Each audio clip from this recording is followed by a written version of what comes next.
It is now my pleasure to introduce our commencement speaker, Dr. Randy Malamud.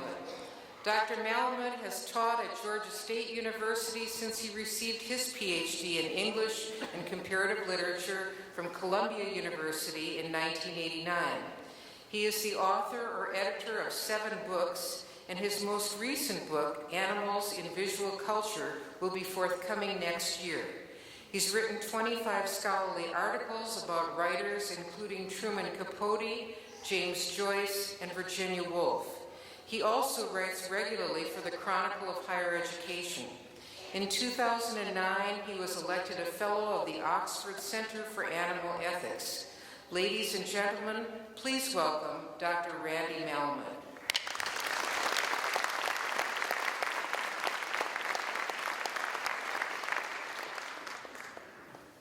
Congratulations and welcome to the club. I feel very fortunate to have 10 minutes of your attention on a day when you are conscious of having accomplished something for which you have worked your whole lives. This moment represents a tremendous achievement. And now that you're PhDs, that is, doctors of philosophy, you're likely to be thinking philosophically about the big picture and about your place in the world. My main wish is to add one more voice of congratulations to those from your professors and families and friends. This is what you deserve tonight, unending floods of tribute and acclaim. Felicidades, Guangxi, Vobis gratulamer, Mazel Tov. I heartily endorse all the conventional commencement speech wisdom. Follow your bliss, huddle together for warmth. You miss 100% of the shots you don't take.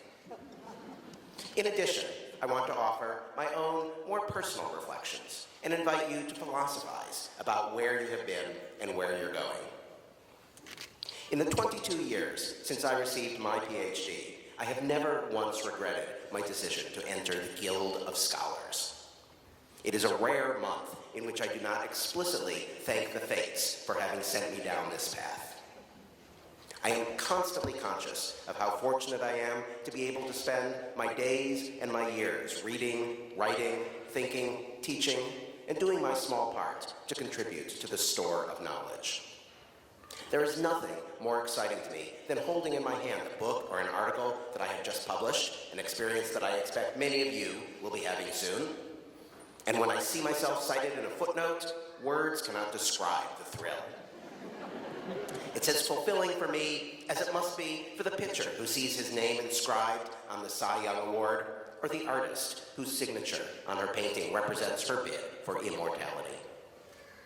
For months at a time, I have the luxury of being able to think about a project, an argument, and to develop it, refine it, tinker with it, try out pieces of it, and finally bring it all together in the most compelling, most convincing way I can. And people pay me to do this. In fact, the people sitting up here behind me on this stage. Thank you very much. It's a wonderful career, and I think that the life of the mind is, for people like us, the most rewarding possible mode of existence.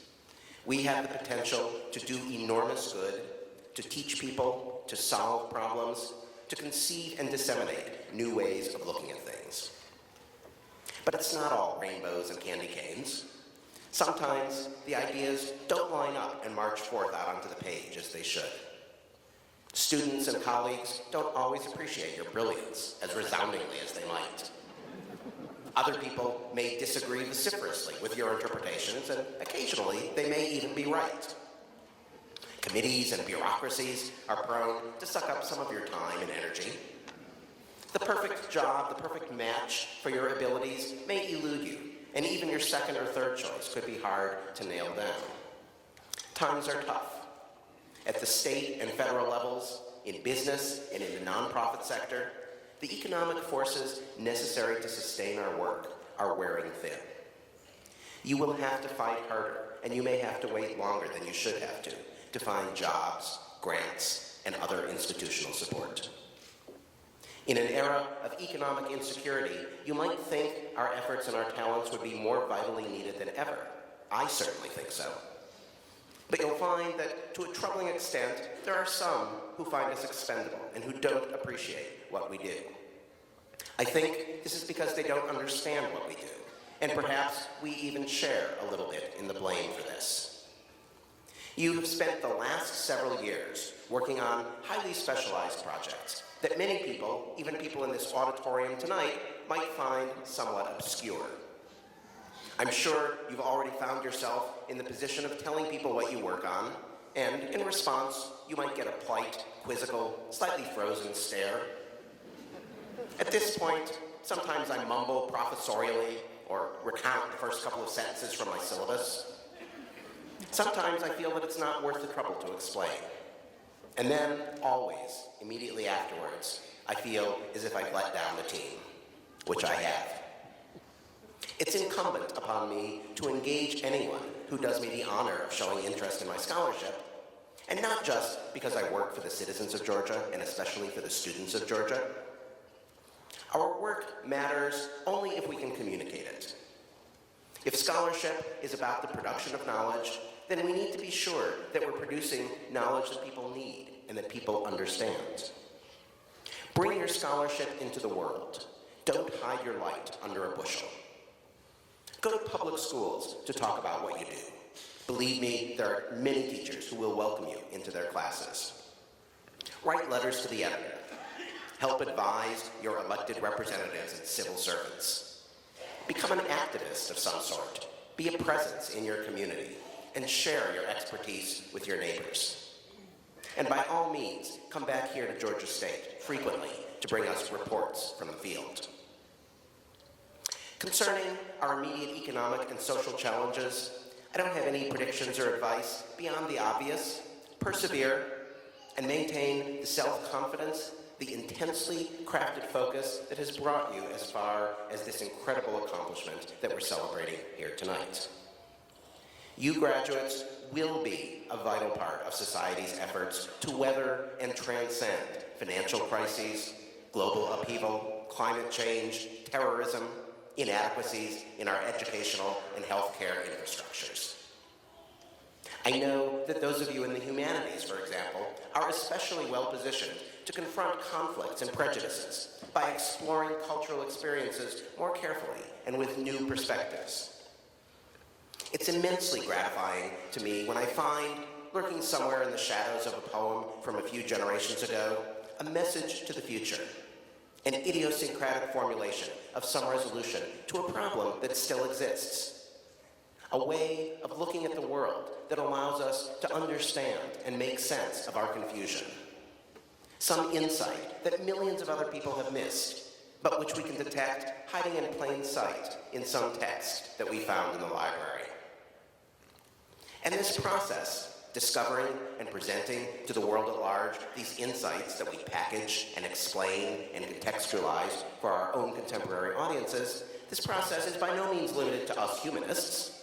Sociologists and economists do the same thing with data sets, as do biologists with genetic codes, political scientists with election statistics, and historians with diaries and documents. We look for the needles in the haystacks, and amazingly, we find these needles, and we use them to stitch together our new tapestries, our new narratives and epistemologies, and to mend the fraying old ones. I hope you'll excuse an English professor this slightly extravagant metaphor. We are left alone with our day, and the time is short. Those words come from W.H. Auden in a poem he wrote in 1937, another period of considerable social and political anxiety. Knowledge is power, and you all will help shape the quantity and the quality of the knowledge that people need to empower recovery and sustainability and progress and sanity in the world. Your mission, should you choose to accept it, is to plunge forward into the community of psychologists or applied linguists, chemists or astronomers, neuroscientists or computer scientists.